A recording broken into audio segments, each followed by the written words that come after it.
Check 1, 2, 3, 4. Check 1, 2, 3, 4.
Shabbat Shalom. Welcome to another session with After His Heart Ministries. I'm Rabbi Q. Has it felt like in the past week or so, maybe 2 weeks, maybe 3 weeks, that it seems like you've hit a wall? And does it seem like that wall has caused you to feel an extraordinary amount of lethargy and also probably some discouragement? Well, I may have the answers for you. Okay, so first of all, I want to say that when we began this journey with After His Heart Ministries, we basically had kind of a moment where we weren't really sure what direction it was going to go. We had gotten kicked out of a church where we had a live congregation, and it was during COVID, and so I went ahead and I said, well, all the churches are doing Zoom right now, so let's just go ahead and do that. We won't view this as a defeat. We'll view this as an opportunity. So we started getting on Zoom, and eventually people started saying, hey, I'm not going to be able to make it. Is there any way you can record it? You've got to have some sort of recording device built in. And I was like, well, yeah, sure. So we started recording on Zoom, and unfortunately, that started costing a lot of money, and we already didn't have a whole lot of money coming in. So I realized that we could record offline and then post it later and those type of things. That eventually led to us being on YouTube where we are today. Now the reason I bring this up is because no matter how much you end up in a state of resistance, there is always some path through. So what we need to do today, I think, is probably number one is we probably need to talk about how to navigate what's going on here by knowing what's going on here. So for those of you who haven't watched the Cycle series, I would propose that would probably be your best bet. And I would watch it now because there's going to come a point in time where I'm going to probably put that behind a paywall and basically edit it up, and it won't be live streams. It won't just be DVR live streams. Anyways, so let's recap some things. First of all, the evolution of After His Heart Ministries. We went from being extremely, influenced by Christian doctrine and then Jewish orthodoxy to realizing that we didn't really fit that mold. Well, some of the evolution that has occurred is obviously we had the cycle of Israel, where we learned that there's a cycle of abundance for Israel and there's a cycle of decrease for Israel. And then we learned about the word light, or in the ancient Hebrew, being something that would indicate that it was a strong mind. So we realized that the twisted head, which is the ancient pictographic Hebrew for the weak mind, or evil as it's translated in English, was and is actually a part of the it's a part of the whole picture of how the human consciousness plays a role in the effects of reality. Well, then we went into the cycles teaching, where we began to realize that there's an actual musical instrument being played by all of nature and by anything that was designed and created. We've taken a break, and we're kind of like in a midrash state, and we're kind of midrashing through the parashas being the Torah portions that are broken up, the ones that were created by Ezra and were maintained by Orthodox scribes. And so the reason I mention this evolution is because one of the things that's happened is, as we've begun to move away from Christian doctrine, we've started to move in this deeper perspective of Christ. And we started to move into this deeper perspective of our interaction with God. After Heart Ministries has kind of moved into kind of a niche area where basically we believe that we are Elohim. We believe that we are gods. However, that word is a very inappropriate word to translate into English. Elohim doesn't translate well. Elohim does not present well. And so as a result, basically what we are working with is a concept outside of our box, right? But what's interesting is what arose from it was this idea that when you are in your strength, you are the greater and you are in a state of sovereignty and authority. And when you are in your weakness, that is when He is involved in the process. Those weaknesses are built in because we can't be Him. If we attain to the light that He is, then we end up just being Him. Recall I have the 2 candles and I draw them together, and I'm not going to light any candles today considering the amount of things that have gone wrong today. I think candles would be a bad idea. No, I'm just kidding. So the premise is that where I really want to get at, though, is this idea that there is basically 3 states for a human. Okay? State number 1 is disintegration. Absolute disconnect from the divine. The plug-in appears to be something to do with the soul. Let us create man in our image, male and female. He created them. But there's no formation, right? There's no height, width, depth, time yet. And then all of a sudden, out of the middle of nowhere, He begins to form out of the dust of the ground, Adam, and that when that part occurs and He breathes in the neshama breathes into him, and when that happens, all of a sudden he becomes a nefesh chayeh, a living soul. Okay?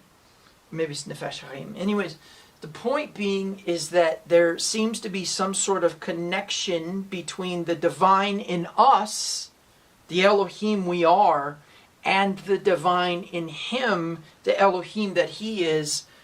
And it is at the speed of thought, and it is without conduit. It is like totally cellular. Okay? And what I mean by that is there doesn't appear to be any connection beyond the consciousness itself. Which means that when you think you're connected, you are, and when you don't, you're not. And what's crazy about it is that's the disintegration stage. I don't feel connected anymore. Well, guess what? He didn't disconnect. It didn't disconnect. You disconnected. Now, there's a lot of people who have a lot of different ways to describe this. Okay? We could call it walking in the flesh. We could call it the ego. We could call it Hasatan, because that's what it is. There is no external being trying to destroy your soul. You're trying to destroy your soul. And in that process, then there's also that we could call it malevolence. Because really, truly, if you... There are a lot of things that are not the opposites of each other, but if there's one thing that I could say is definitely the opposite of benevolence, it is malevolence. But the intrigue is that all malevolence really is when you begin to determine that the light that is free to everyone is more prioritized to you. And you begin to determine that others are not as worthy of it. And you begin to determine that others are not as able to have it. So you could say, oh, they're not mature enough for it. Right? That's the egotistical Kabbalists who never shared this wisdom with the world. And truly, I'm going to just step on some toes real quick here. And truly excluded Yeshua as the Metatron column that is the center aisle heading up towards the highest crown. In its simplicity, you cannot and absolutely will not be able to adjust your brain to the level of mysticism you need to without Yeshua HaMashiach in place. So you see, After Ozark Ministries makes this huge journey out of Christianity into God knows what it is called, and finds itself very much influenced by a group of people who don't believe in Yeshua. Well, that's a problem. Isaac Luria, basically the foremost known commentator on Kabbalah, called Yeshua Yoshki. May his name and his memory be blotted out forever.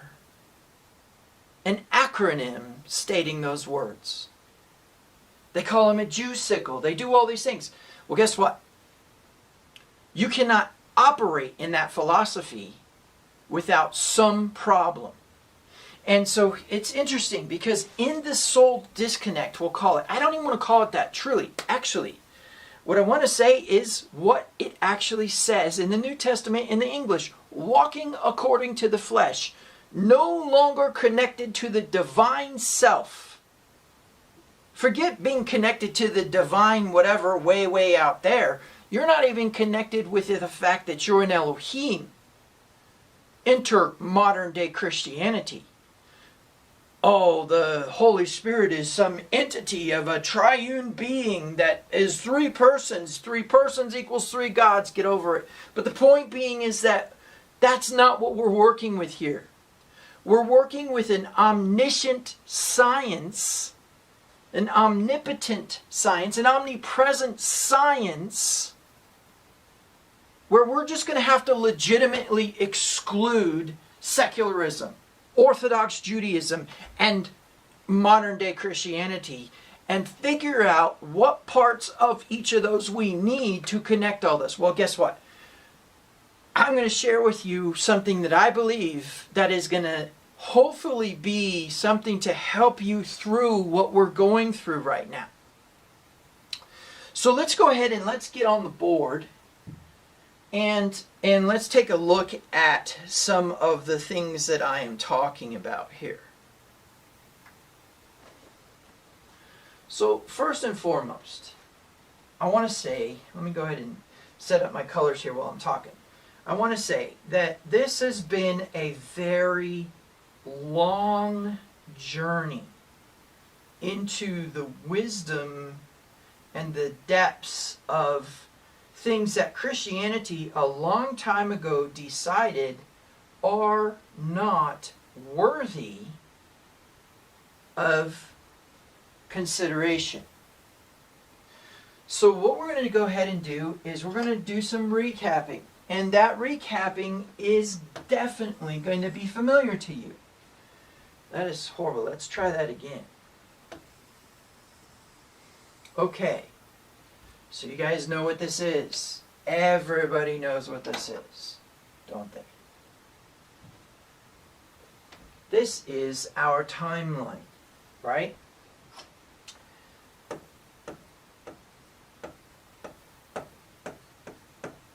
You say, oh my gosh, I am so tired of seeing this timeline. I can tell you this evolution of this timeline has been something absolutely phenomenal. I'm using the English words here because it's been a while. But you guys know this is Pesach, Shavuot, and Sukkot, right? And we know that this is known as 2 very important things. Number 1, this is known as the reaping season, right?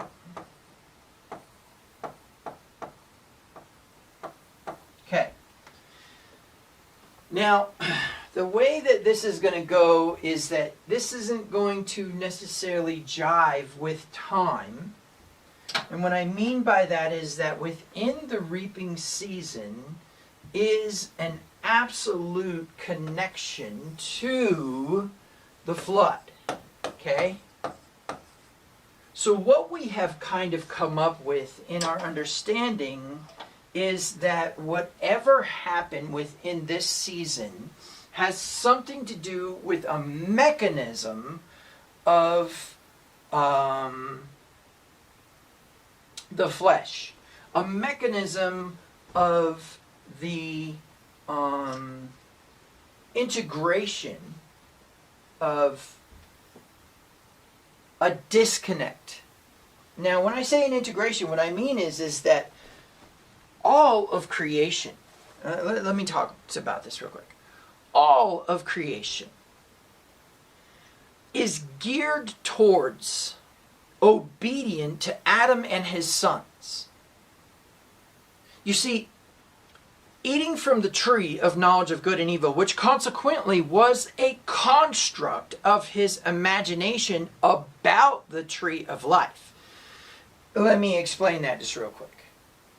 Adam could not accept the free gift of God, which was the tree of life. Remember, he says, behold, man has become like us, knowing good and evil. Now let us block the way to the tree of life, lest he reach out his hand, take and eat, and what? He would chaye olam. He would live forever, except that word olam means world. In other words, he would attain to another world.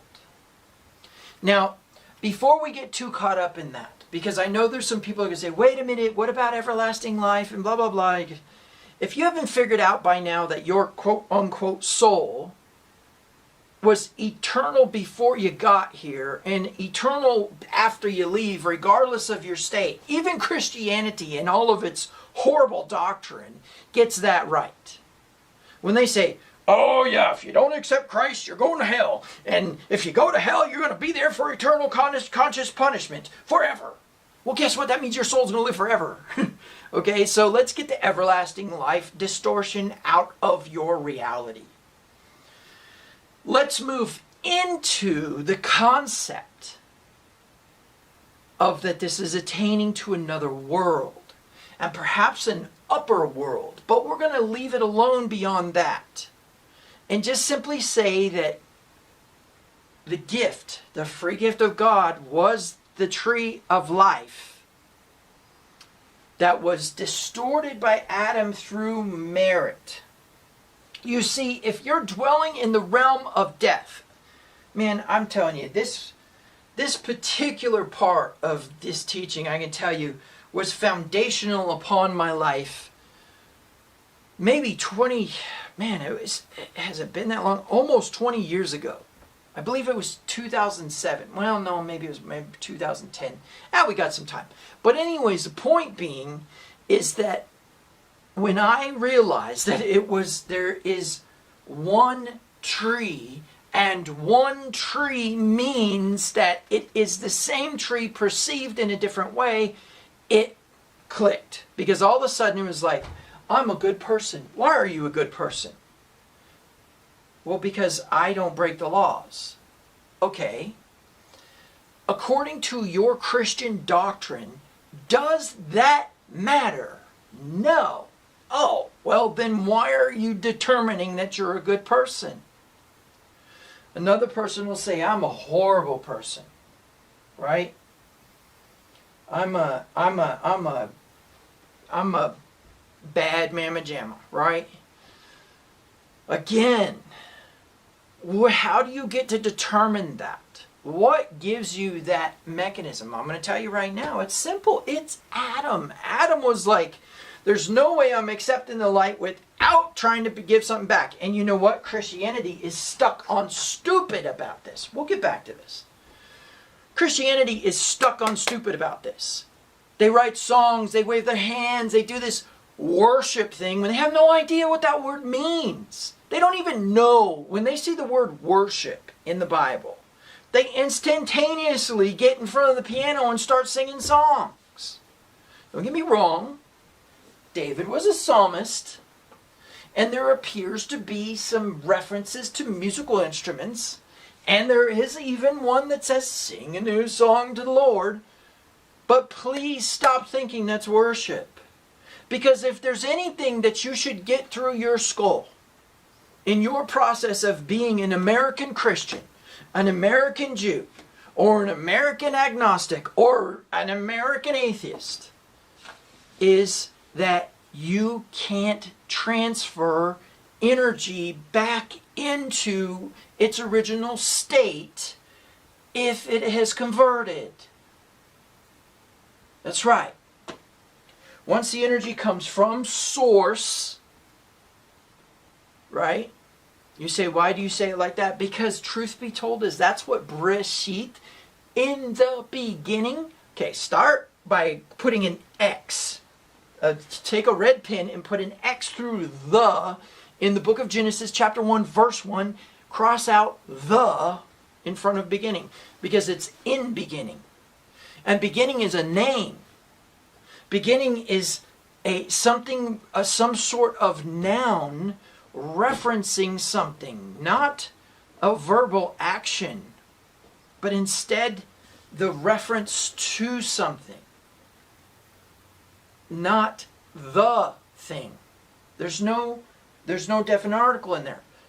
So source puts out a certain energy, and after a while it converts into physicality. It converts into height, width, depth, time, formation, the world of Yetzirah. But here's the part that's important, is that particular part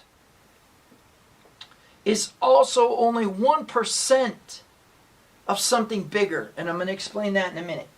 Now here's the simplicity. The simplicity is that Adam believed he did not want to receive anything from God without doing something about it. But he couldn't, because you cannot transfer energy back up the line.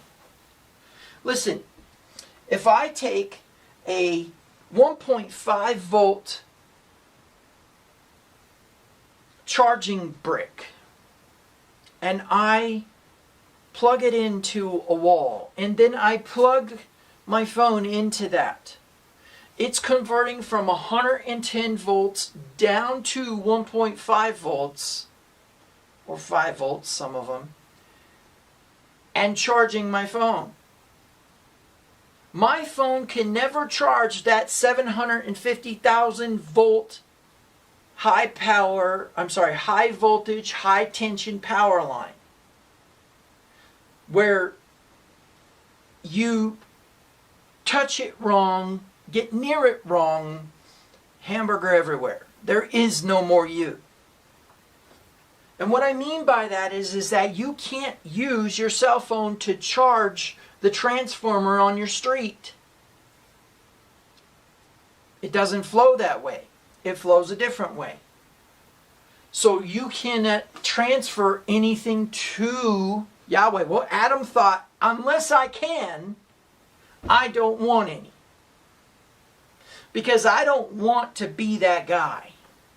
I don't want to be the moocher. So he converts the tree. So now all of a sudden it's about merit. Well, I did good today. That means yay. Now I can receive a reward. That's what I'll do.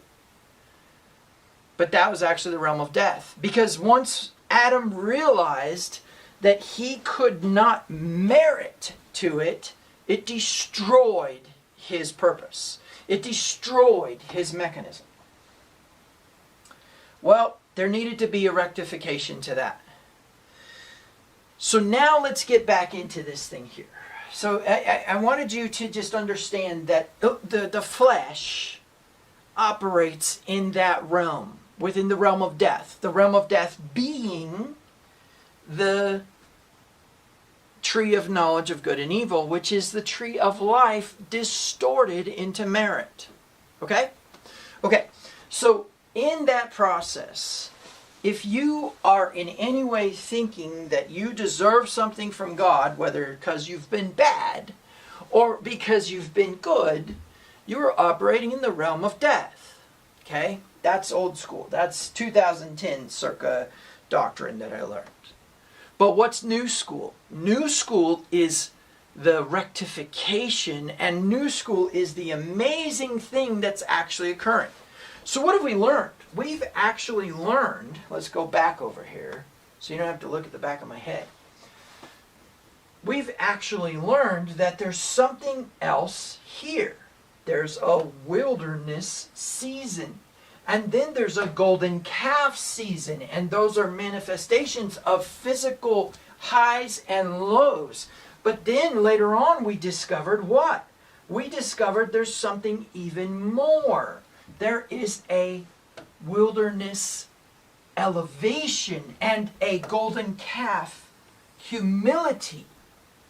And we learned that. We began to understand. But what was even more amazing is then we were like, oh, wait a minute, that's a sine wave. So then we realized that this blue line is actually a circle and therefore a cycle. We realized that this red line is actually a circle and therefore a cycle. And then we realized that the reaping and sowing was based upon merit. Now, what's important here? What's important here is that if a circle is born and a cycle is born, then, or not born but discovered, then that means there must be some importance to it, and that's where we get into the idea that there's actually a 0, which is also 360. By the way, just for the record, let me say this real quick, because I know there's some mathematicians out there, ones I've recently met, but also other ones, who will look at this and go, you are completely messing with math that doesn't calculate.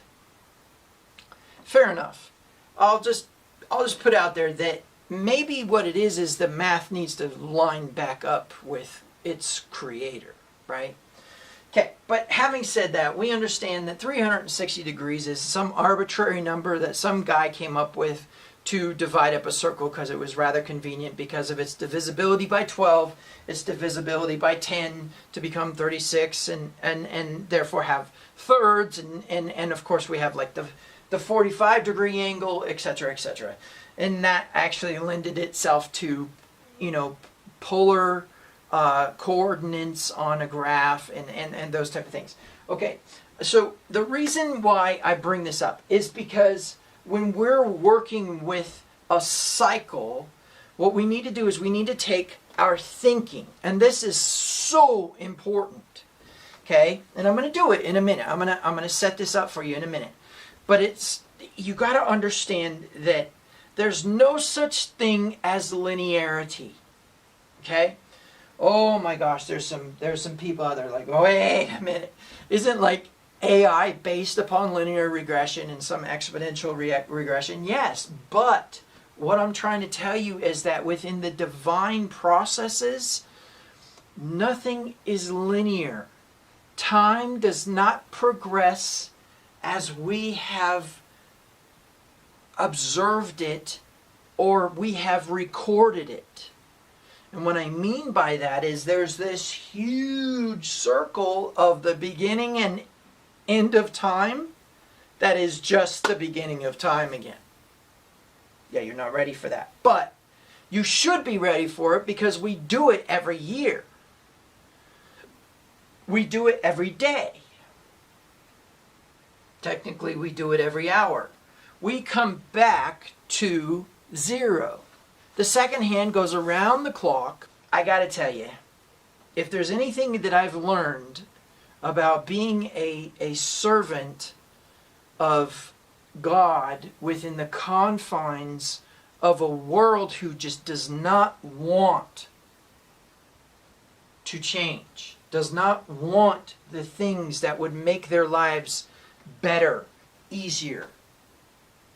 I recently sat with a friend who is in a constant state of turmoil, and that friend still will not listen to the wisdom of his friend who has gone through so much darkness. And I could tell you, I just sat there and I said, someday you will listen, someday you'll hear it. I hope that you don't have to go through the things that I have gone through to get there. Now that is, I want you to understand, that is not a judgment. I'm not judging him. I'm not putting him in some category that I'm not. That's the beauty of the cyclical nature of things, is you can be in different states all at the same time. But what we need to do as ancient Hebrew mystics is we need to take linear time and squeeze it back into a circle. We need to take this line and squeeze it back into a circle. If we do not, we will miss the point behind the season. Remember at the beginning of this thing I said, do you feel lethargic right now? Do you feel kind of sort of beat down? Right? I know for the first time last year at this time, I think it was, it might have been in time before that, I really got the taste of that, like almost like it was like you were swimming through sludge, right? And I can tell you that the same thing occurs in this area as well. Well, we're going to get into that today. We're going to discuss that a little bit today. Because I feel like maybe what we have here is a solution. Okay? All right, so a couple things I think are important. First of all, like I said, we need to force our minds into cycles, not linear time. Okay? There's got to be a point in time where we accept that linear time only appears in corruption, not in incorruption. We can observe rust eating away at metal. God, I saw that happening with my limo. But that doesn't mean linear time exists. It means that rust takes a few cycles to process. Which means what? Decay takes a few cycles to process, but there's no linear time. Meaning what? Well, relatively speaking, that means number one, there's no tomorrow. And here's what will really blow your mind is there was no yesterday. Because yesterday is today. Just a different cycle. Okay, so let's jump into this now. All right, so first of all, we'll go ahead and leave this page. But what we're going to do is we're going to stretch this timeline out just a little bit more. So let's just go ahead and get that line drawn. We'll use red this time, that's fine. And we'll go ahead and mark this a little bit different. So here's Passover. Here's Pentecost. Here's Tabernacles. And here's Passover again. And from now on, we have to operate in this way. Why? Because actually what's happening is this. Passover, Pentecost, Tabernacles. Okay? Meaning what? What does that equate to? That equates to a cycle split into relative thirds. Okay? So it's interesting because now what we have is we have a concept that this is the same thing. Let's do a different color here. Let's do green. This is the same thing. Now you say, well, wait a minute though, because, last year Passover was different than this year. But we are given the same instructions, and that should tell you something, because one of the things that happens, let me just go ahead and put this up here. A lot of people don't realize this.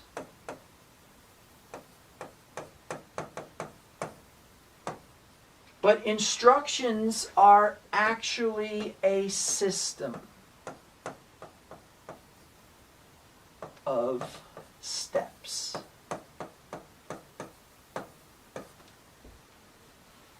Now, baked into the cyclical process then is what?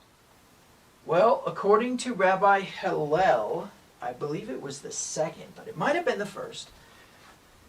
Actually, no, wait, it was Gamaliel. Rabbi Gamaliel said, he said, there is nothing more important in the Passover than an acknowledgement of, oh, you know what, let's do this differently here. Let's get this a little bit smaller, thinner, and also, let's get this green. There we go. So we have to have the lamb, the unleavened bread, and the bitter herbs.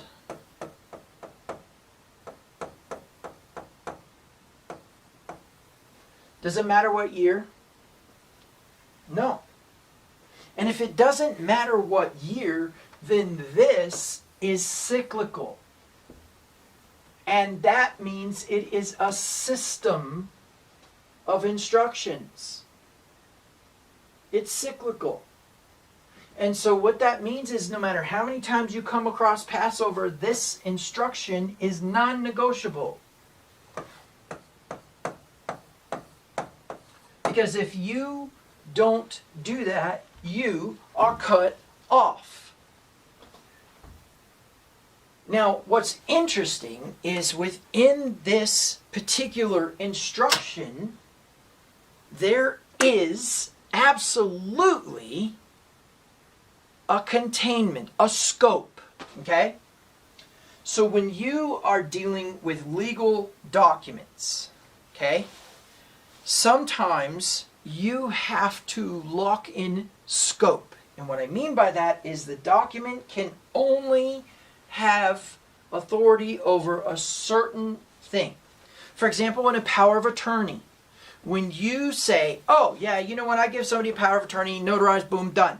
You have no idea what they can do with your stuff. But if you say, I give power of attorney so that this person can buy and sell real estate from me. Well, guess what? Real property is very different from personal property, which means they can't sell your car, but they could sell your house. Oh, you don't want them to sell your house. Okay, so then if you don't want them to sell your house, but you want them to be able to buy things, you have to put that in there. That's scope. That's how much power the document has over it. Oh, you know what? We do that in programming too. And one of the reasons we do that is to keep people out of the program's parts, or what we call methods, that we don't want them activating because they're able to figure out a way into the backdoor part of the thing. So what we'll do is we'll give scope or power to specific variables. And what that does is it contains them in and says, you can only mess with the calendar part of the program. That's scope.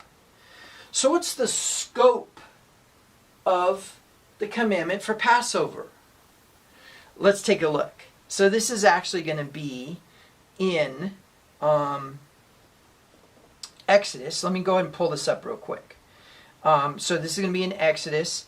And just so you guys know, even though that this is kind of deviating from the Midrash discussion, you need to know that the actual Exodus is on the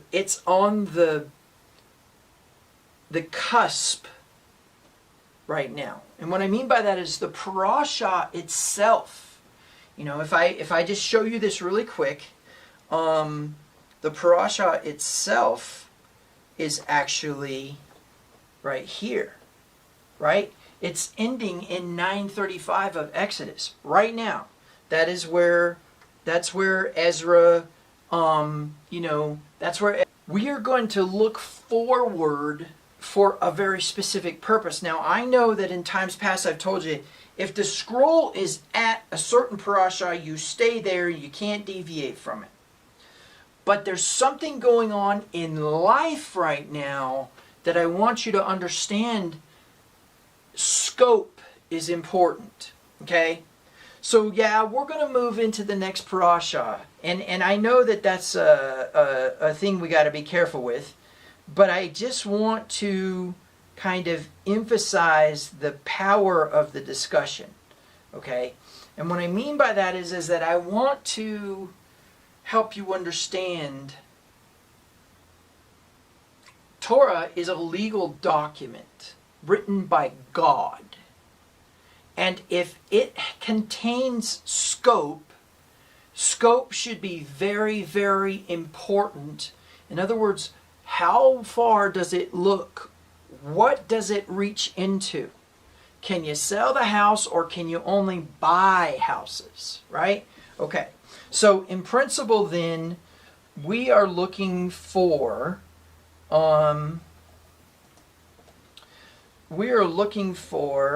a concept of scope. Okay? Let me pull this up real quick.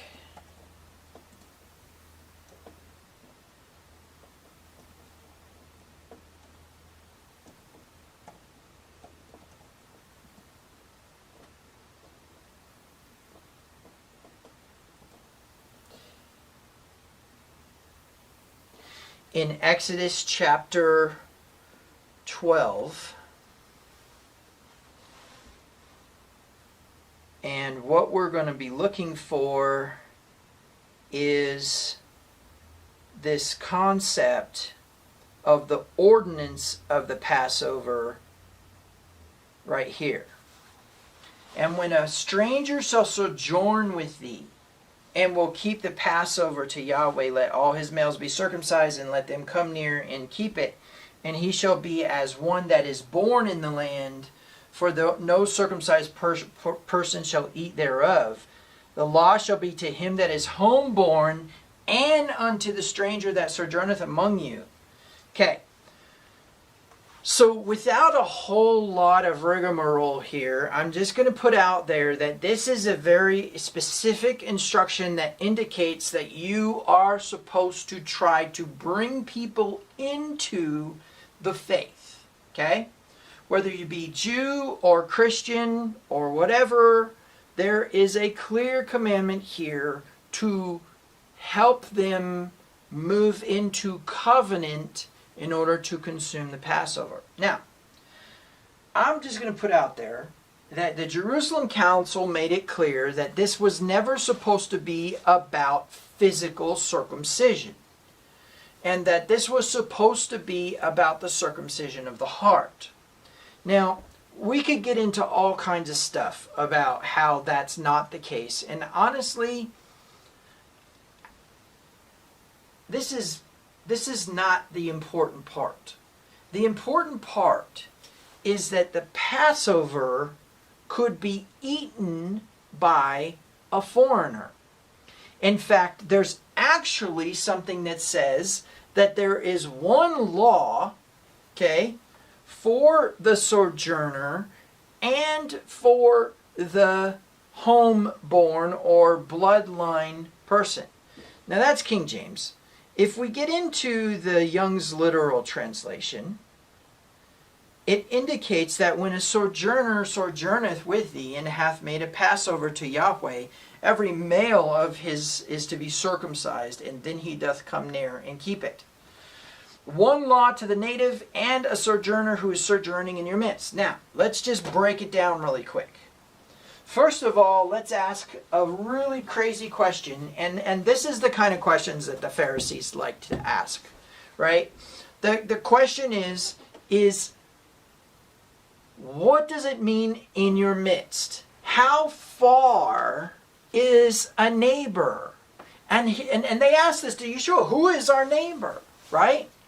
Because the big question is you shall, well, not the big question, but the commandment that you guys, hey, listen, you want a simple little discussion to go into something really deep?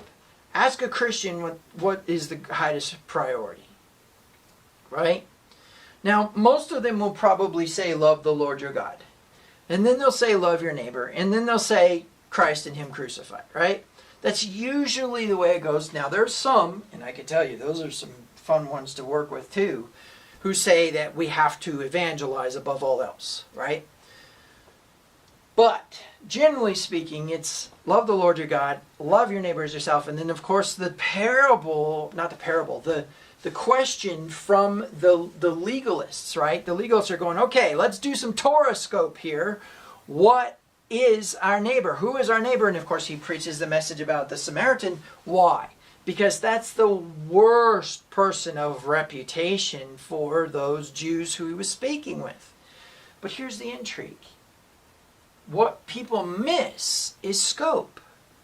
Because now the neighbor is over, 100 miles away. Well, if they can be 100 miles away, couldn't they be, say, 1,500 miles away? Ooh, let's ask the question.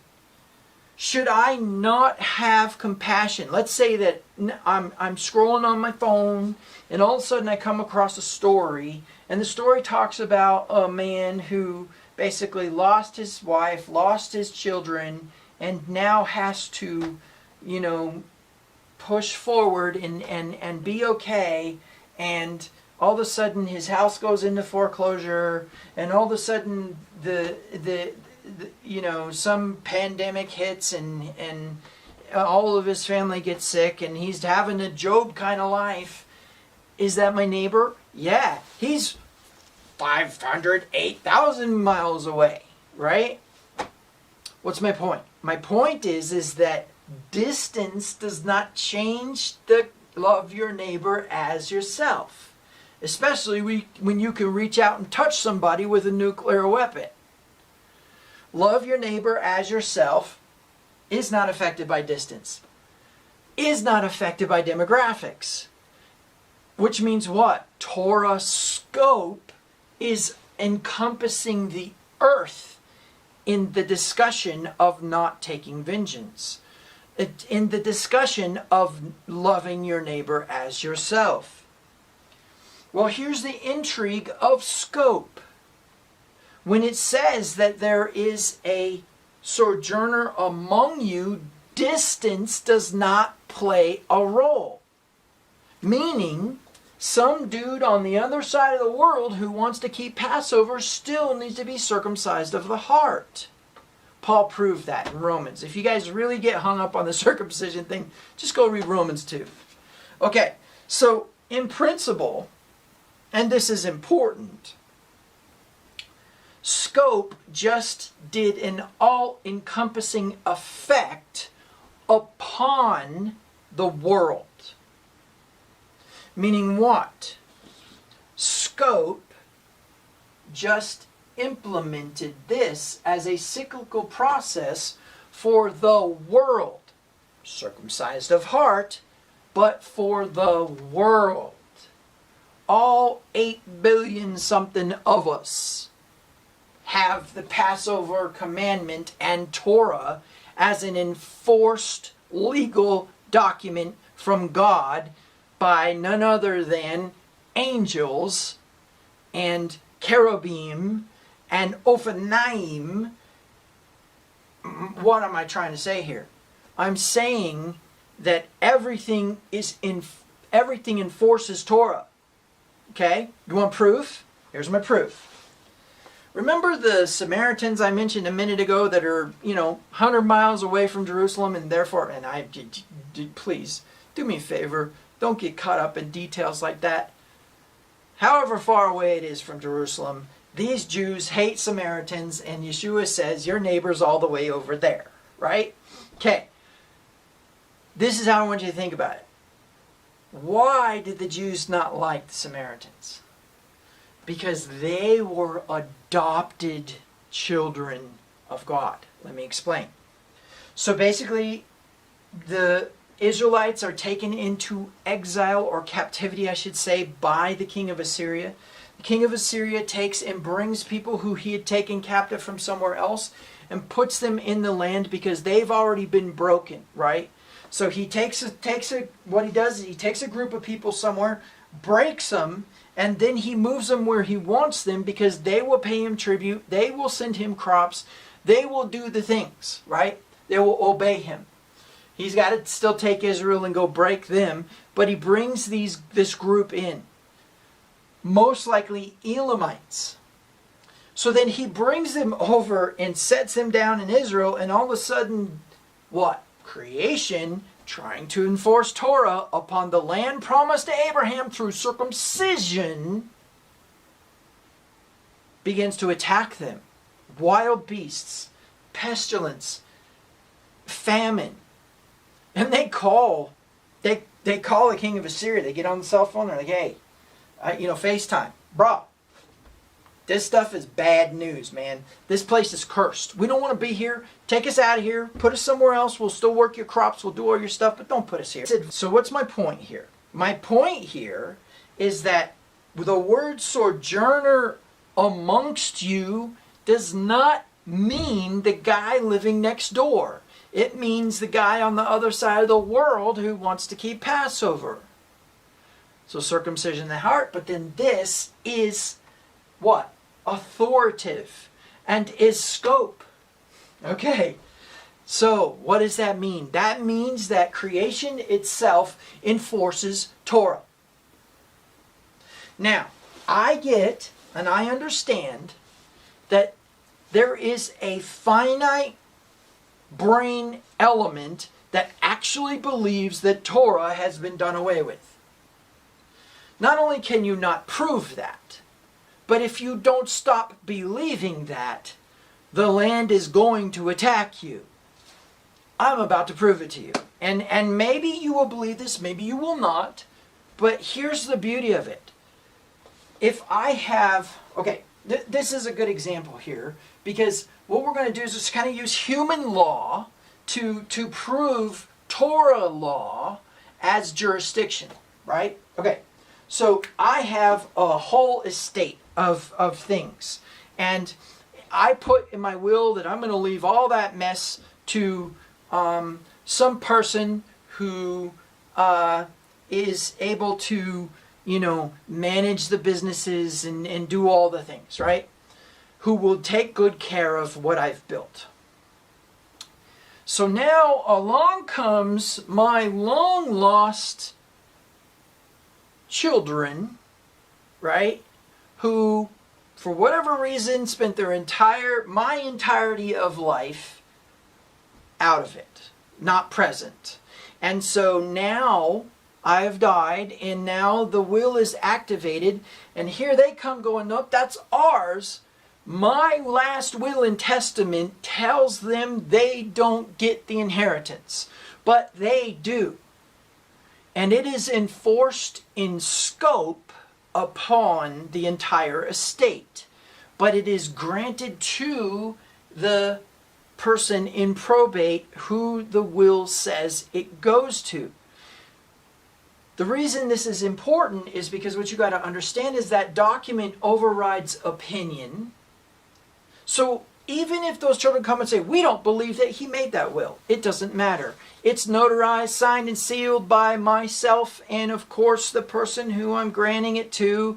Therefore, it doesn't matter whether they believe it exists or not. Oh, well, we believe actually that particular document was done away with. It doesn't matter. Signed and sealed. Right? And then they say, well, you know what? Actually, we believe that document exists, but it's actually more of a suggestion than it is actually what is the enforcing document. Signed and sealed. Welcome to the world of Torah. Whether you like it or not, Torah is being enforced by creation, and the only reason why you're not eating dust right now, and we have crops, and we have blessings, and we have the things in the world, I'm not talking about the United States, I'm talking about everybody, is mercy. A specific mercy. And I'm going to explain that a little bit here in a minute. But the first thing we need to do is get this fourth dot onto our cycle, right? So there is a true linear line. In fact, let me jump to the board here so you don't have to look at my back of my head. That's not the board. There we go. Okay. So the premise is that basically what we got going on, let's go get some green, brighter green. What we've got going on is Passover past.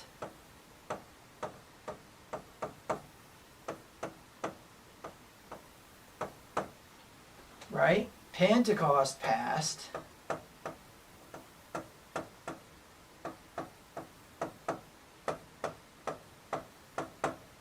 And then we've got Sukkot past.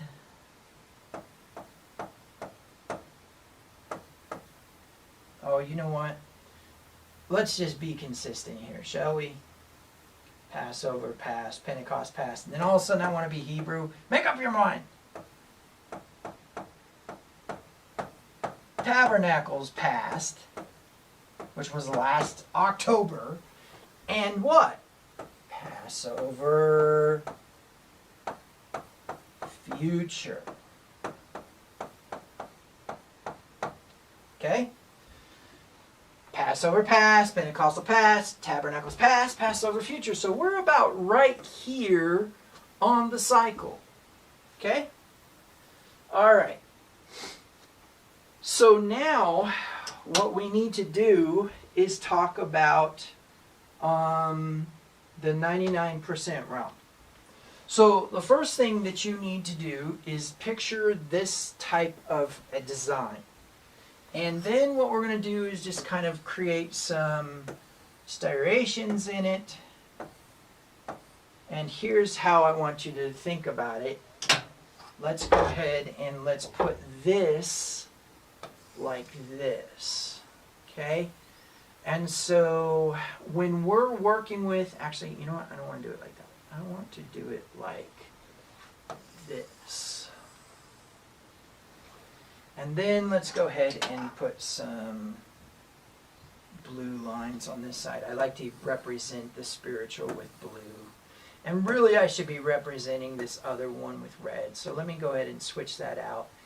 And I think I also want to, sometimes it's interesting. When I'm teaching, I realize that there's certain colors that need to be represented in a certain way.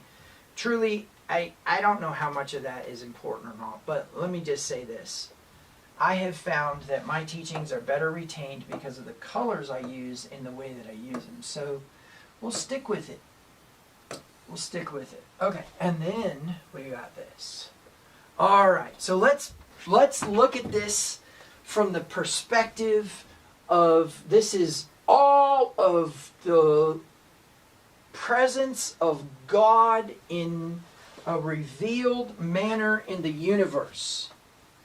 Let this line represent something very, very important. In fact, I'm actually going to change this up a little bit because I think it is important enough that we need to have it labeled in there and not written over the top of it because it is so, so important. I'm going to put it in, that color. There we go. This is concealment. Okay? Concealment. Now let's put our lines back in. Okay, so we have basically what we would call the flesh, okay,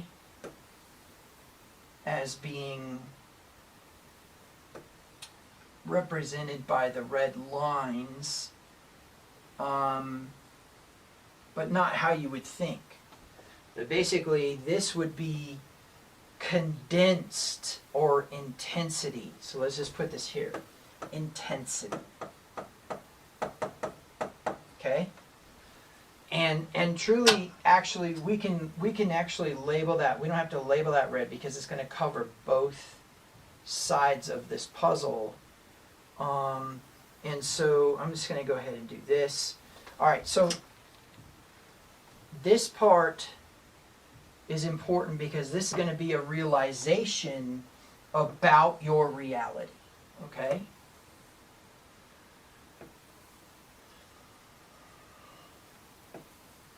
There we go.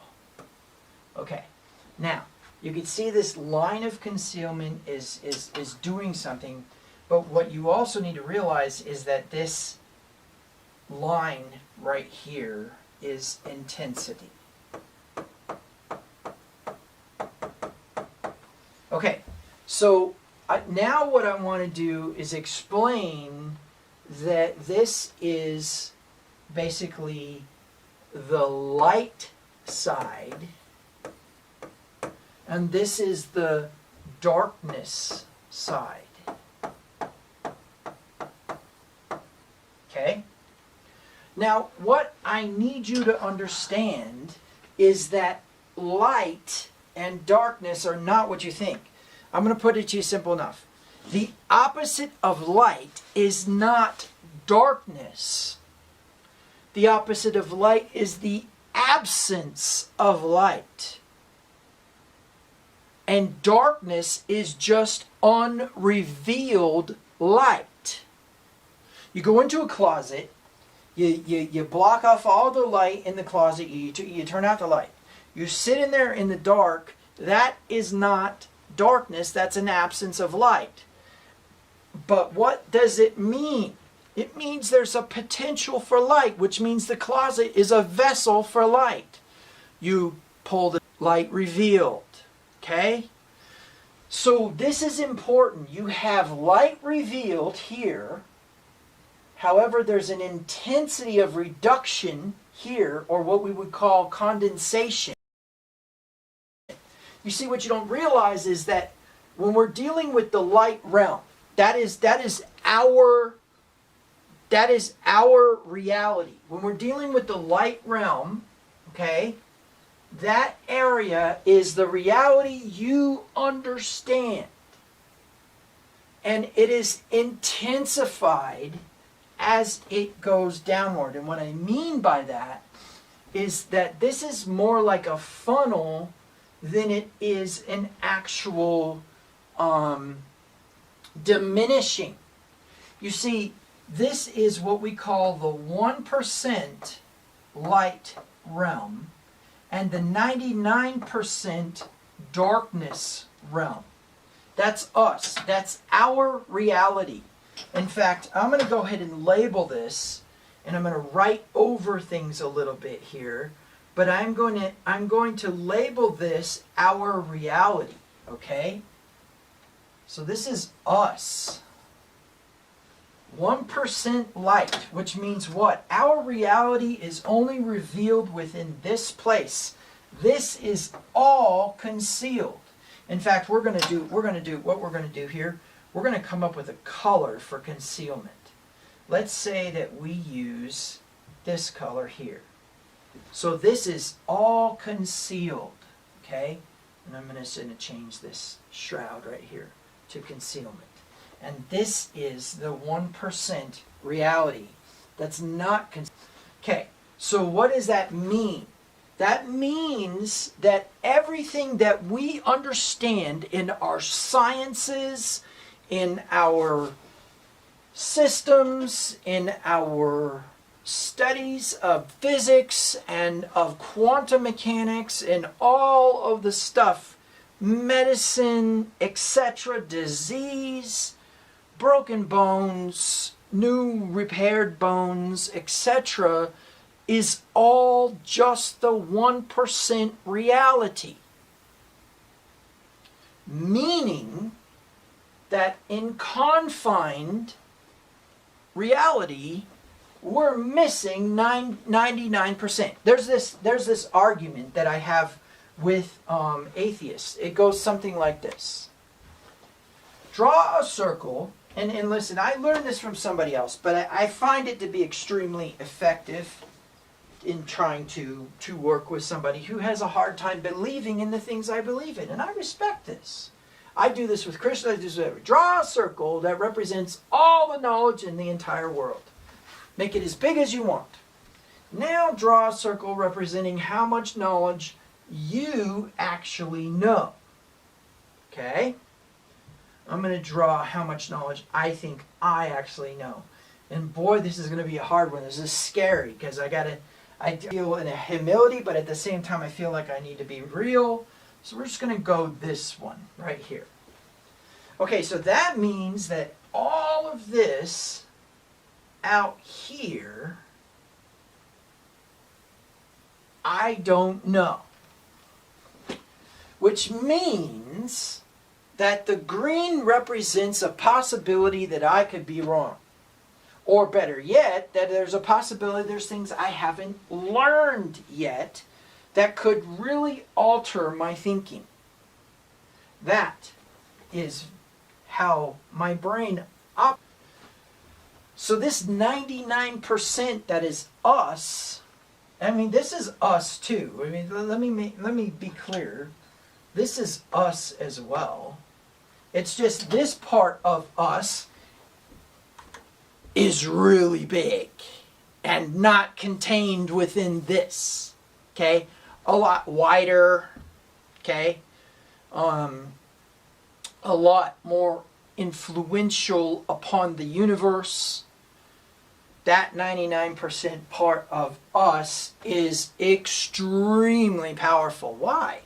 Because where it started up here with a little bit of concealment and went to a lot of concealment, this is almost all of Yahweh contained in us. There has to be a little bit, just a smidge off of that to prevent us from becoming Him and therefore ceasing to exist. Because the important thing was the intensification of all power in the universe had a desire to bestow that overrode any other desire and therefore became a priority.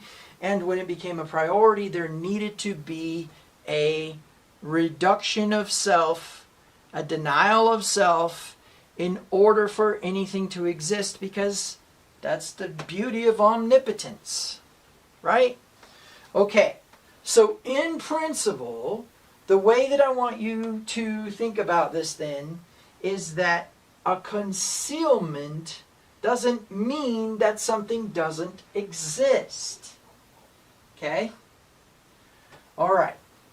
I know that this might be a little bit confusing, but the way that I want you to think about it is that there is 99% light here, 1% darkness here, and that 1% darkness keeps us from becoming the 100% light, which would be intensification. Okay, you know what? Let's just go with it. Intensification of all power in the universe. We can't ever attain to that, or we just become Him. So therefore, there's this 1% little bit that comes off here, and it's really more like 0.00000000001%. Okay? The 99% realm is very much like God.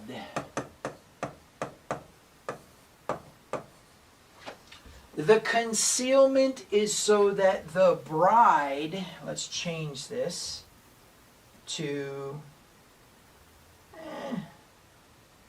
we'll use this one. Bride does not gold dig. Right? The premise is that the concealment occurs so that the bride operates within the 1% realm of reality and therefore does not understand the benefits of being the bride. It's concealed, and therefore she does not have any bias about why she wants to be the bride. Okay? Unbiased she is. Why is this so important? Because that gives us absolute sovereign free will, beyond the will of God. Let me make something clear. If God ultimately has the will concerning her, she can't choose Him freely. There's always a condition. If it's His will that she be His bride, fail. It has to be unconditional. And so as a result of that, He conceals all of this light from her so that all she sees is this reality in front of her now, and that would be Israel, right? For you were a husband to me, Jeremiah 35, or Jeremiah 31, 32, I believe it is. Okay, now, it is absolutely imperative that you grasp that there's some that you don't see. There is some that you don't get. Okay? There's some that you don't understand. All right, let's move to the next thing in this teaching. All right, so the next thing then that we need to do is we need to realize that there is a timeline, and that timeline is cyclical, so we're going to lay it out that way as follows. Basically, let's see, I think I'll just use this. Okay, so what I'm going to do is I'm going to put this right here. Now remember, Adam had this merited recognition type of thought process concerning the tree of life. He wanted to earn it, okay? But then eventually it became clear that he was actually not able to earn it, and that he was probably a little bit on the wicked side when it came to all of this, okay? All right, so in principle, the way we want to look at this is going to be, let's use that green again. I'm liking that label today. Passover. Now what you don't realize is the light of Passover is the light of the Messiah. And the light of the Messiah was a rectification on the merit of the tree of life. In other words, Adam could have an opportunity to attain to the upper worlds, thereby experiencing elevation out of the 1% realm into the 99% realm, if he was willing to accept that he could not merit it. Now, remember earlier in this discussion that I said that we needed to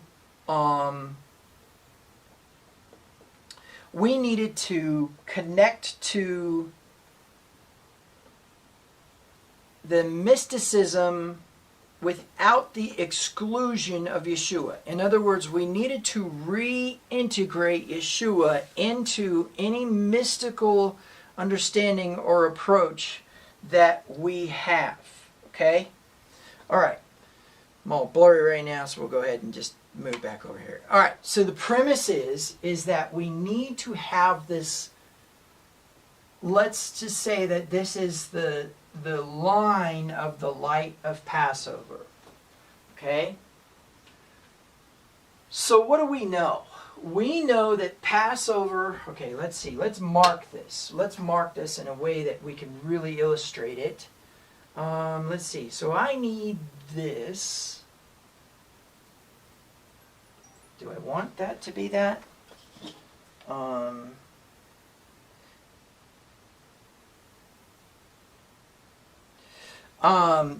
So I need this, and so I gotta see. I don't know if I want that color. Let's do this color right here.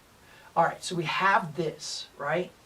Now I need to place some timeline points on it that would represent. And so we're going to start with 0, okay? And then we are going to go to Pentecost and Tabernacles. Okay? All right. Now, what we need to do, and I'm just going to, what we'll do is I'm just going to call this Pentecost And we'll call this one Tabernacles in that way. And of course this is Passover. Okay? Passover's marked here, but we still need to mark out Pentecost and Tabernacles. So on this side, we have Pentecost. Okay?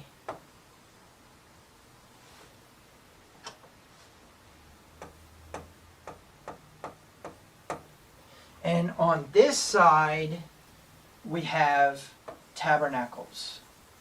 Because remember, we're working with this thing in a cyclical manner. Okay? So this is Tabernacles. Now I know that doesn't look right, but the way you want to think about it is that this is last October, right? And this is next summer. And this is the upcoming Passover. Okay? Now, that changes things a little bit, doesn't it? Okay, so now let me explain something. We need to illustrate the light of Passover in the way in which it truly exists. And so the way that we're going to do that is we're going to create a diminishing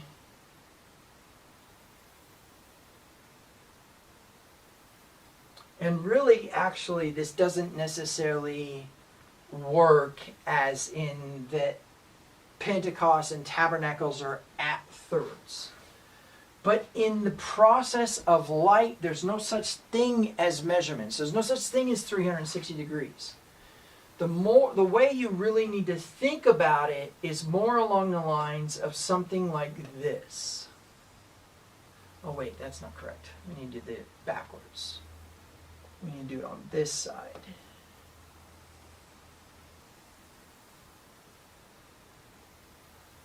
And then this side. Yeah.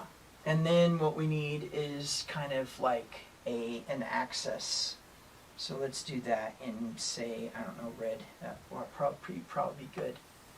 Because there's a point in time, that's not the color I wanted to use. There is a point in time where this concept becomes very important, because what you're going to find is that there is a transitional period, and really, actually, it's more, if we were going to be real about it, it's more about like this, I would say. So really, actually, we'll just draw this chord right here. Okay, so I know that that's a little bit confusing because I'm kind of positioning those in front of there, but the way that I want you to think about it would be more like a huge explosion and a diminishing.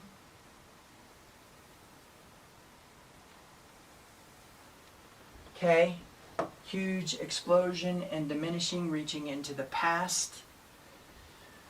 And so what we're working with is that as the light of Passover transitions from the moment of Passover, right?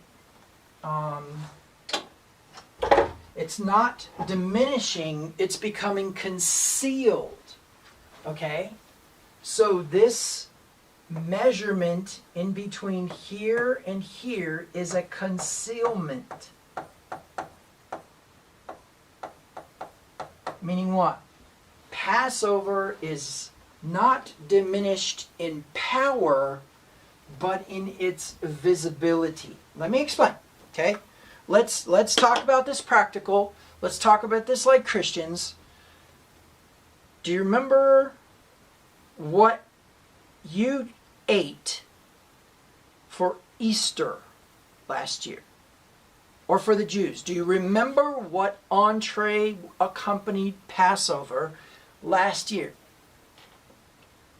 I'll throw one out there. Do you remember what you ate on the 5th day of Tabernacles this year? Do you remember what you ate at Thanksgiving this year?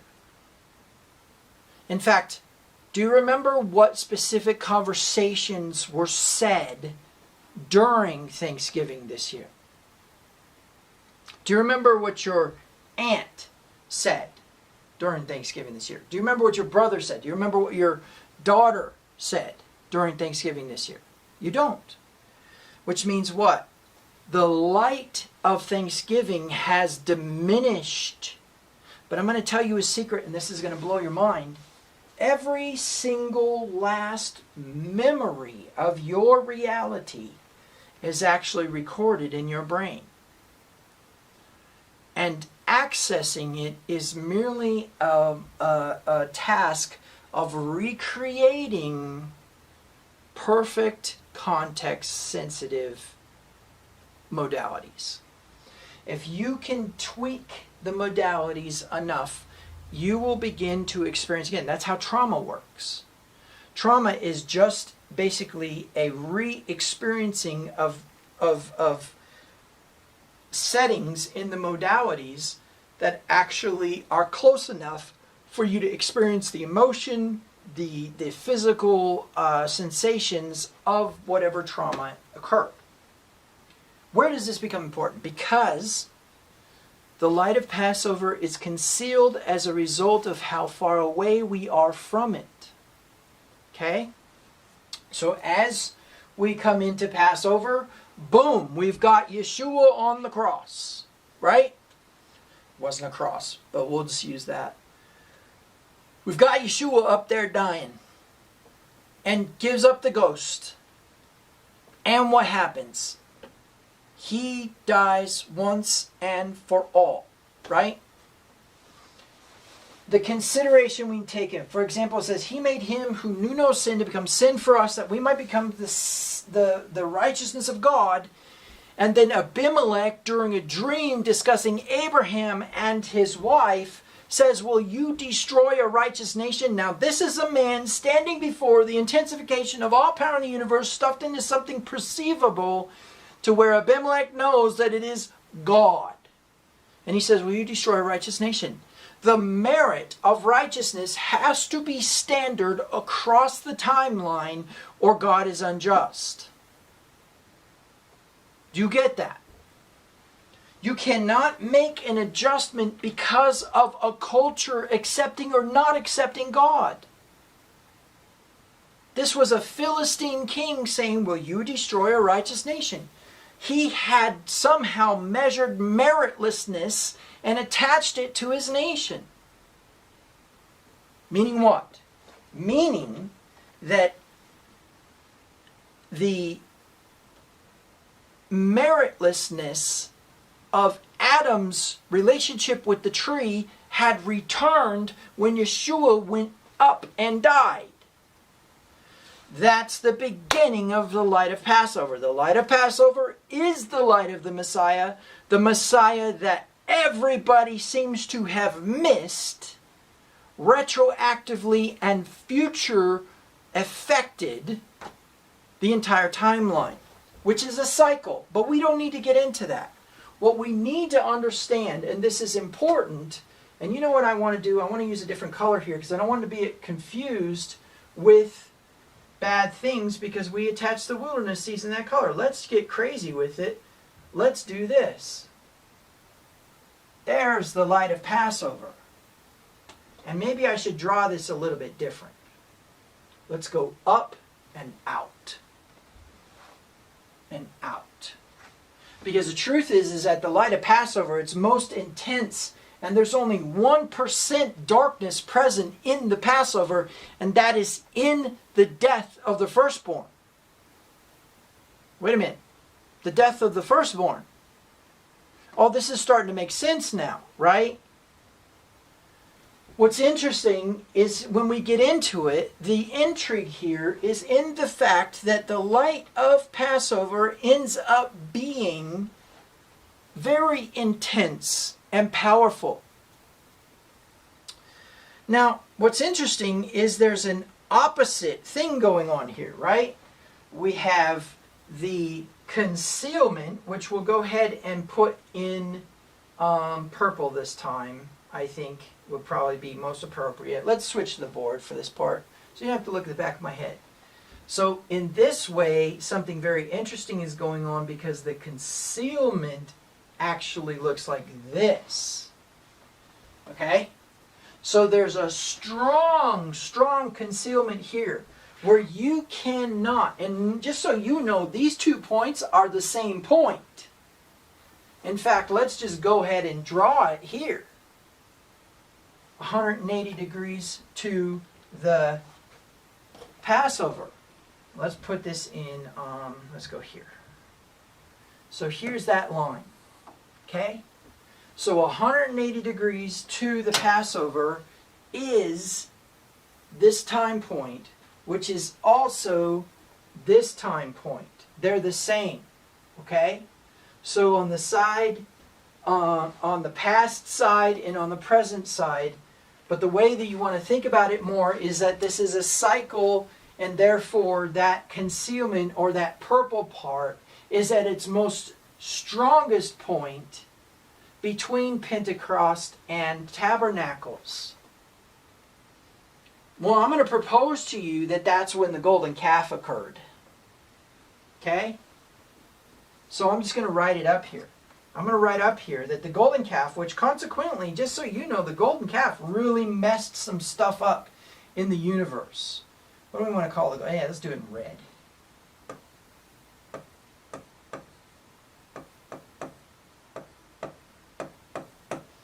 Now, what's important here is the part where we now realize that there's got to be some point of, that's a halfway mark on the concealment versus the non-concealment. Okay?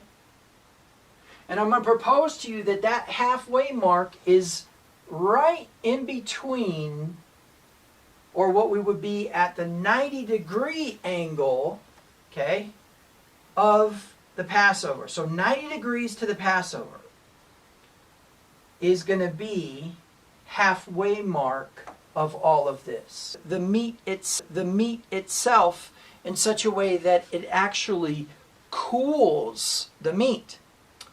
And what happens is it goes up, and then hits this plateau, and it is really hard to get it past that point. It's called stall. Okay?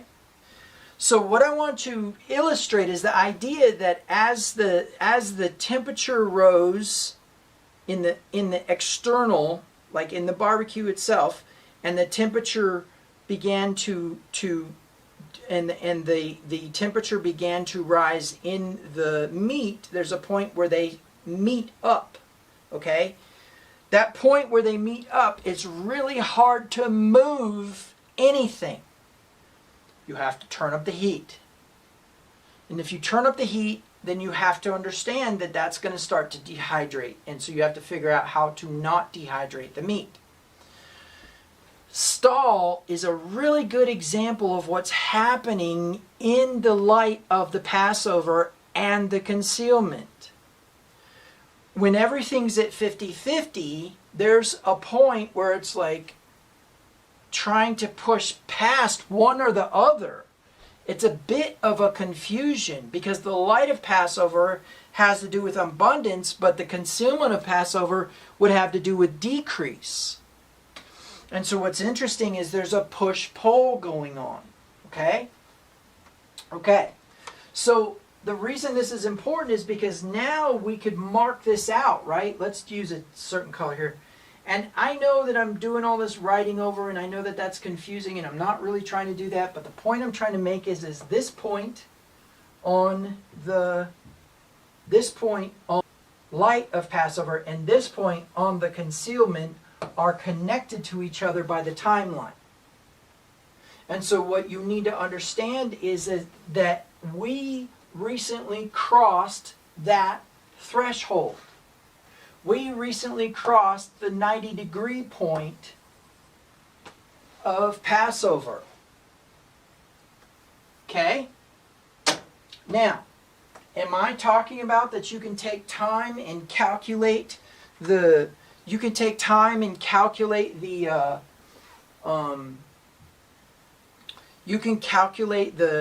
function of Passover in context with 360 degrees and all that kind of stuff. No. What I'm saying is that there's a point where the light of Passover and the concealment, remember, you go, okay, let's illustrate it again. You go into a closet, you block off all the light, you have the light off. That's what? That's potential for light, or potential for light to be revealed, or concealment. It's perceived as darkness, but what really it is an ignorance of the light. When the light is turned on, you can see everything in the closet, and everything has become illuminated. Now picture turning your light on in the closet and having it be half lit and half not lit. What would that reality be? That's what you just crossed within the past 3 weeks. Now, as to exactly when, because I mean, we could go through and we could look at when the new moon happened and all that kind of stuff. I'm not trying to get you pigeonholed into a timeline, because this is cyclical. But what I'm trying to get you to understand is that when we hit that stall point between light and darkness, it's a push-pull, which means 2 steps forward, 1 step back. No, it's more like 2 steps forward, 2 steps back. Now, as we start to move closer to the Passover, you're going to notice resurrection. You're going to notice more light. You're going to notice that it becomes easier and easier to do good, easier and easier to operate within the difficulties of the sowing season. Remember, the sowing season is designed around 2 very big sentiments. 1, a temptation not to sow, because you don't want to share your light. You don't want to share what you have, because you're afraid that you'll run out of it, because the reaping hasn't come yet and you're not sure that anything's going to grow. You're starting to see some sprouts, and you're starting to see what appears to be light, but at the same time this lethargy hit, and you're like, what happened? Well, what you don't know is how disconnected you were beforehand. Remember, I said there were 3 types of people. There's the type of person who's completely disintegrated or walking in the flesh. There's the type of person who's walking in the spirit, in the sense that they are operating within their soul, but they are unbalanced because they're not operating within the voice of their soul. And what I mean by that is that there's still a little bit of a disconnect. The third person is completely walking in their purpose, walking in the power of their soul, and has become a Messiah. Enter Joseph, right? Joseph is a perfect example of this, where he was completely connected with his soul, and that's not the best way to describe this. He was not walking in the flesh, and he was also connected in with his divine self, or the Elohim that he was. Oh, but there's an even greater connection, because why? Because there's some sort of power line coming down into that Elohim. There's always a connection between the greater and the lesser, and this lesser Elohim, remember, we were made a little lower than the Elohim. This lesser Elohim is what? Concealed. We're operating in the 1% realm most of the time. Now, there is a possibility of revealing the light, and that has to do with the secret practices of reciprocation and some of the other things that we see Yeshua practicing, right? Focusing more on the kindness of God, focusing more on the mercy of God. You know, Christianity has just become one big wrathful God religion, and it is disgusting. Everything is about that. Everything is cursed and condemned and is going to hell. And the book of Revelation is, I just had somebody tell me the other day, oh yeah, I figure we only got a few more years. I was like, well, if that's what you want, if that's what you want from this world, I mean, Yeshua died for more than that. But if that's what you want, right? Notice on both sides of the Passover, there is a resurrection. Resurrection of Lazarus, resurrection of Yeshua. That is proof of the power of the Passover. Do you realize at the very, very cusp of the Passover, on the night of the Passover, life is preserved and offered to everyone as a result of the reciprocation of the death. And what I mean by that is there's an imputation, there's a switching, there's a crossing of the hands. Us, who are absolutely unmerited and are stuck in our merit, and him who was absolutely unmerited and was not stuck in his merit, and the blessing fell to us, not him. And he did not consider it robbery to be equal with God, nor should we. If we want to be in a relationship with God, we need to start connecting on that level. See, gods do God things, and humans do human things, and we are gods having a human experience. You say, oh, well, that's just out of line. How many of you have said, I'm a spiritual being having a human experience? How many of you said that Christ saved your soul? That's a spiritual being. How big is your spiritual being? I don't know. Well, Psalm 82 tells you how big. Yeshua in John chapter 10 tells you how big. Get over it. It's not that big of a deal. Oh, and then there's this crazy idea that, oh, somehow we're taking away from the credit of God. Are you that ridiculous? Are you serious right now? The intensification of all power in the universe has some sort of emotional deficit or some sort of requirement or some sort of sovereign craziness where if he doesn't get his way or doesn't get his recognition, he kills everybody but 8 people. Stop. Stop thinking that way. The Light of Passover is about the superiority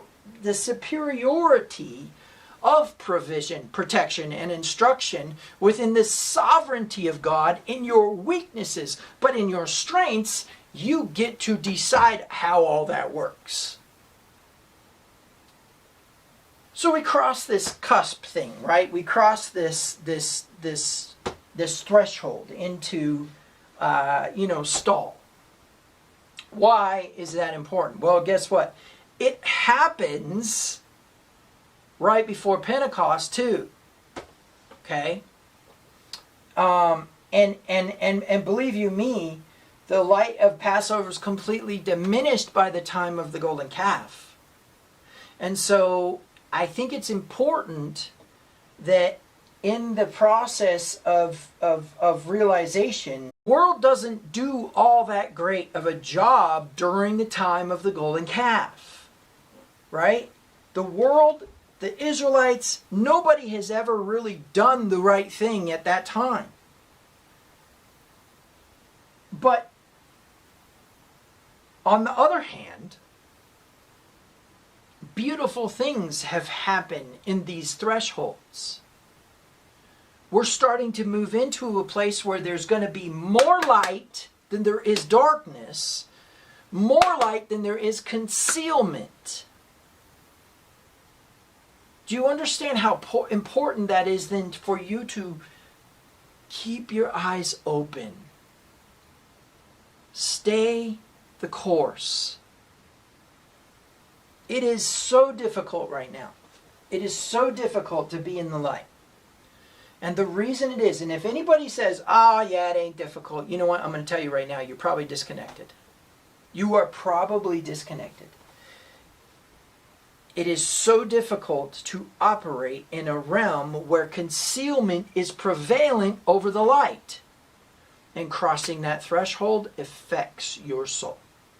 That's why it's been hard these last few weeks. That's why you feel like you're swimming through sludge, is because of that fact. Now I can tell you, after you pass that point, after Shavuot, after you pass the golden calf point, there's this there's this moment somewhere after Tabernacles that light begins to start to come back. And as it does, you stop feeling like you're swimming through that sludge. But you need to understand, when we hit that stall point, our souls don't know how to react to the fact that it's balanced darkness and light in those moments, or balanced concealment and light in those moments. So it feels exhausting emotionally, because you need to understand, you have 4 bodies. You have an emotional body, you have a spiritual body, you have a mental body, and you have a physical body. And those bodies are not all the same size, but they all interact with each other. A disease is spiritual.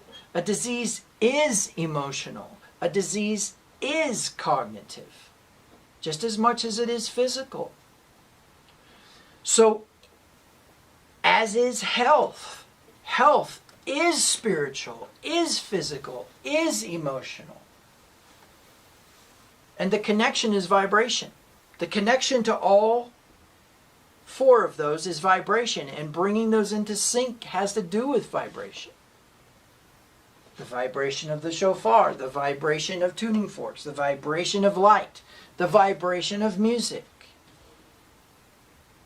Those things cause you to realign. But so does how you think, how you feel, and how you treat your body. And of course, the spiritual element of connecting to the Elohim that you are, but better yet, making sure that that's also connected in with the intensification of all power in the universe. Because if you have that disconnect, you are a false god. So you go from being a dead god to a god.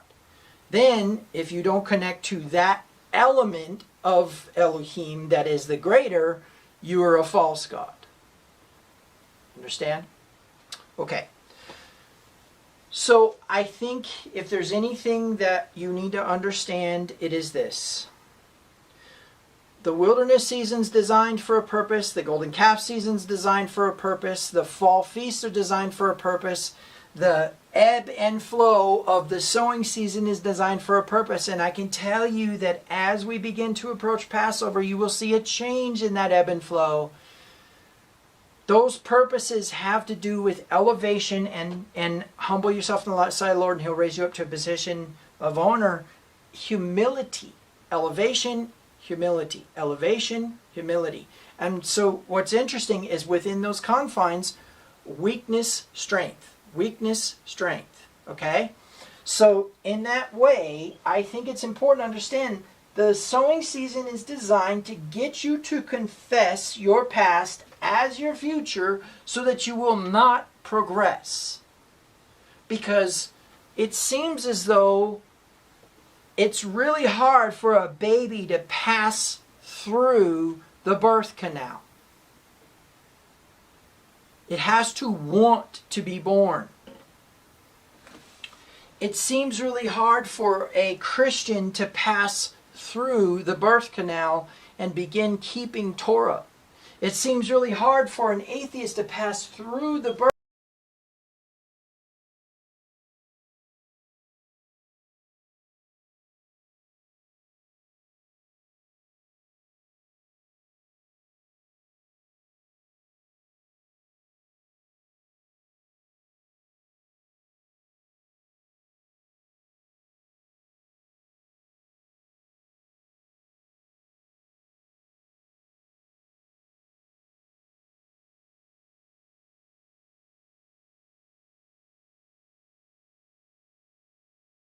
canal and believe that there's intelligent design. It seems really hard for an agnostic to pass through the birth canal and realize they need a clear conscience through the resurrection of Yeshua. It seems really hard for a person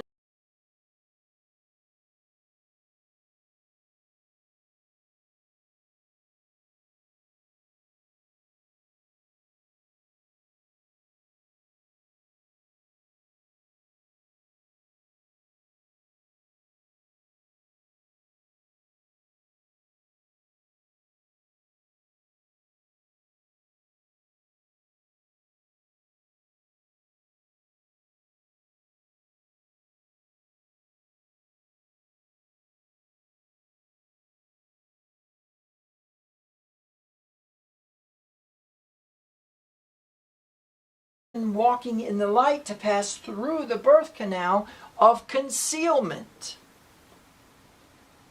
And so, as we begin to move through the sowing season into the wilderness season, leaving the sowing season and moving more and more into the light of the Passover, you will find that that's a birthing process in which, no matter what, during the sowing season, whether it be in the abundant state or in the